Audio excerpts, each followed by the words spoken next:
Reporter breaking. UDF-ലും ഐക്യമുറപ്പിക്കാൻ Congress high command. ഘടകകക്ഷികളുടെ അഭിപ്രായം ദീപാദാസ് മുൻഷി രാഹുൽ ഗാന്ധിയെ ധരിപ്പിക്കും. കോൺഗ്രസിലെ ഭിന്നതയിൽ ഘടകകക്ഷികൾ അതൃപ്തി അറിയിച്ച സാഹചര്യത്തിലാണ് അഭിപ്രായം തേടാൻ ദീപാദാസ് മുൻഷിയെ ചുമതലപ്പെടുത്തിയത്. ഐക്യമുറപ്പിച്ചില്ലെങ്കിൽ തിരിച്ചടി ഉണ്ടാകുമെന്ന ആശങ്കയാണ് ഘടകകക്ഷികൾ അറിയിച്ചത്. തദ്ദേശ നിയമസഭാ തെരഞ്ഞെടുപ്പിന്റെ തയ്യാറെടുപ്പും കൂടിക്കാഴ്ചയിൽ ചർച്ചയായിരുന്നു. റോഷിപാൽ നൽകും വിശദാംശങ്ങൾ. റോഷിപാൽ, ഈ സമീപകാലത്ത് കോൺഗ്രസിൽ നമ്മൾ കണ്ട ഒരു അനൈക്യത്തിൽ ഘടകകക്ഷികൾക്ക് തന്നെ ഒരു ആവലാതി ഉണ്ടായിരുന്നു. ആ ആവലാതി അവർ ദീപാദാസ് മുൻഷിയുമായി ചർച്ച നടത്തുകയും ഹൈക്കമാൻഡിനെ അറിയിക്കുകയും ഒക്കെ ചെയ്തതാണ്. മാത്രമല്ല, ഈ കോൺഗ്രസിനകത്തെ പ്രശ്നങ്ങളിൽ രാഹുൽ ഗാന്ധി നേരിട്ട് ഇടപെടുകയും ചെയ്തതാണ്. അതിനുശേഷമാണ് കോൺഗ്രസ് നേതാക്കൾ എല്ലാവരും വീണ്ടും കൈകോർക്കുന്നതൊക്കെ നമ്മൾ കണ്ടത്. ഇതിപ്പോൾ ഈ മുന്നണിയിൽ തന്നെ ഒരു ഐക്യം വേണം എന്ന നിലയിലേക്ക് കാര്യങ്ങൾ എത്തുകയാണോ? എങ്ങനെയാണ് ഹൈക്കമാൻഡിന്റെ ഇടപെടൽ ഉണ്ടാവുക?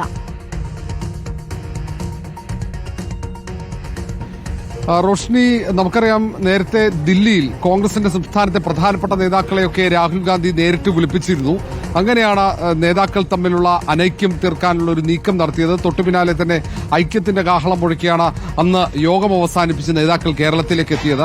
KPCC അധ്യക്ഷൻ K. സുധാകരനും പ്രതിപക്ഷ നേതാവ് VD സതീശനും മുൻ പ്രതിപക്ഷ നേതാവ് രമേശ് ചെന്നിത്തല അടക്കമുള്ള നേതാക്കൾ കൈകോർത്തുകൊണ്ട് ഒറ്റക്കെട്ടായി മുന്നോട്ട് പോകാനുള്ള തീരുമാനമെടുക്കുകയും ചെയ്തു.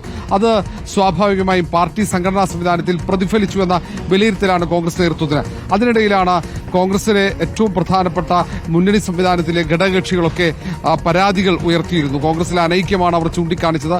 ഈ അനൈക്യവുമായി മുന്നോട്ട് പോയാൽ വലിയ തിരിച്ചടി ഉണ്ടാകുമെന്ന മുന്നറിയിപ്പ് പോലും നൽകിയിരുന്നു. അതിന്റെ അടിസ്ഥാനത്തിലാണ് ഹൈക്കമാൻഡ് പ്രതിനിധിയായി ദീപാദാസ് മുൻഷി സംസ്ഥാനത്തെത്തുകയും 2 ദിവസം തലസ്ഥാനത്ത് ക്യാമ്പ് ചെയ്ത ഘടകകക്ഷി നേതാക്കളെ, അത് മുസ്ലിം ലീഗ് ഉൾപ്പെടെ എല്ലാ ഘടകകക്ഷി നേതാക്കളുമായി കൂടിക്കാഴ്ച നടത്തി. ആ കൂടിക്കാഴ്ചയിൽ അവർ അവരുടെ പരാതികൾ ഉയർത്തി. ഈ പരാതികൾ അവർ ഉയർത്തിയ അഭിപ്രായങ്ങൾ, എല്ലാ കാര്യങ്ങളും രാഹുൽ ഗാന്ധിയെ ധരിപ്പിക്കാനാണ് ദീപാദാസ് മുൻഷി തീരുമാനിച്ചിരിക്കുന്നത്. മല്ലികാർജ്ജുൻ ഖാർഗെയും രാഹുൽ ഗാന്ധിയും ഈ കാര്യങ്ങൾ ധരിപ്പിക്കും. അതിന്റെ അടിസ്ഥാനത്തിൽ ആവശ്യമെങ്കിൽ രാഹുൽ ഗാന്ധി നേരിട്ട് പ്രധാനപ്പെട്ട ഘടകകക്ഷി നേതാക്കളുമായി ആശയവിനിമയം നടത്തും എന്ന വിവരങ്ങളും പുറത്തു വരുന്നുണ്ട്. കാരണം തദ്ദേശ നിയമസഭാ തെരഞ്ഞെടുപ്പിൽ വലിയ മുന്നേറ്റമുണ്ടാക്കണം. ആദ്യം നടക്കുക തദ്ദേശ തെരഞ്ഞെടുപ്പാണ്. ആ തെരഞ്ഞെടുപ്പിൽ മുന്നേറ്റമുണ്ടായില്ലെങ്കിൽ നിയമസഭാ തെരഞ്ഞെടുപ്പിൽ തിരിച്ചടി ഉണ്ടാകുമെന്ന ആശങ്ക ദേശീയ നേതൃത്വത്തിനുണ്ട്. ഈ ഒരു സാഹചര്യത്തിലാണ് മുന്നണിയിലെ ഘടകകക്ഷികൾ ഉയർത്തുന്ന പരാതികൾ ഗൌരവത്തോടെ പരിശോധിക്കാനുള്ള തീരുമാനം രാഹുൽ ഗാന്ധി എടുത്തിരിക്കുന്നത്. മല്ലികാർജ്ജുൻ ഖാർഗെയും രാഹുൽ ഗാന്ധിയും ഈ ദീപാദാസ് മുൻഷി നൽകുന്ന റിപ്പോർട്ട് പരിശോധിക്കും. ആ റിപ്പോർട്ട് പരിശോധിച്ചാകും ആവശ്യമെങ്കിൽ ഘടകകക്ഷി നേതാക്കളായ മുസ്ലിം ലീഗിന്റെ നേതാക്കളെയും ഉൾപ്പെടെ കാണണോ എന്ന കാര്യത്തിൽ ഒരു തീരുമാനമെടുക്കുക.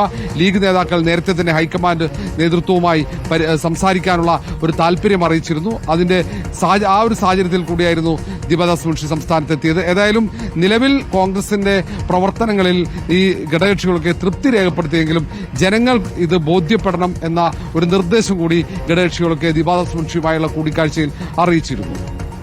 ശരി, റോഷിപാലാണ് വിശദാംശങ്ങൾ നൽകിയത്. എന്തായാലും ഐക്യമില്ലെങ്കിൽ തിരിച്ചടി ഉണ്ടാവുമെന്ന വിലയിരുത്തൽ തന്നെയാണ് ഘടകകക്ഷികൾ ഉള്ളത്.